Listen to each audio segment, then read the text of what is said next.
Hi friends, ఈరోజు కోడిగుడ్లు ములక్కాయ కర్రీ చేస్తున్నాను. ముందుగా కళాయి పెట్టుకొని స్టవ్ వెలిగించుకొని మన కూరకు సరిపడా ఆయిల్ వేసేసుకొని ములక్కాయలు అలా కట్ చేసుకొని కొంచెం ఆయిల్ అట్లా వేపుకోవాలి. అప్పుడు త్వరగా ఉడికిద్ది అనమాట.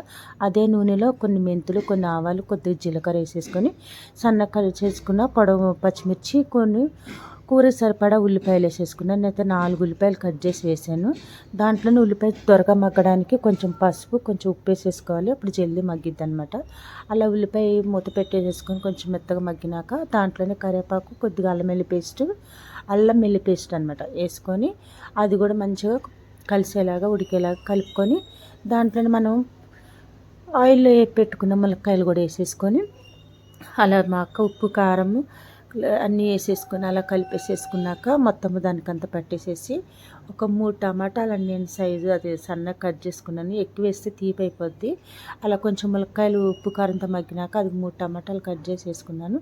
ఆ టమాటాలు కూడా మంచిగా దాంట్లో అన్నీ కలగలుపుకొని అన్నీ మా కారం ఉప్పు అంతా దానికి పట్టేలాగా 3 నిమిషాలు అట్లా మూత పెట్టేసేసుకొని టమాటా మగ్గినాక దాంట్లోనే మనం ఒక గ్లాసుడు గ్రేవీ సరిపడా గ్లాస్ వాటర్ వేసాను.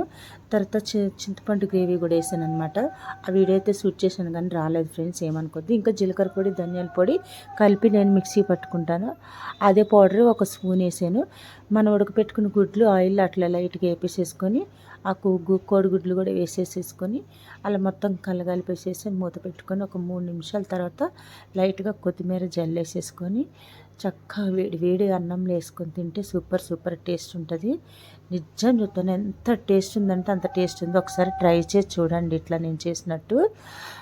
చాలా బాగా చేసావు రాని అని మీరు చాలా బాగా మెచ్చుకుంటారు. వీడియోస్ చూస్తున్నారు కానీ ఫ్రెండ్స్ లైక్ చేస్తలేదు ఫ్రెండ్స్. మీరు కొత్త వాళ్ళు ఎవరైనా నా వీడియో చూస్తున్నట్లయితే please like and share, subscribe to my channel friends. ఓకేనా?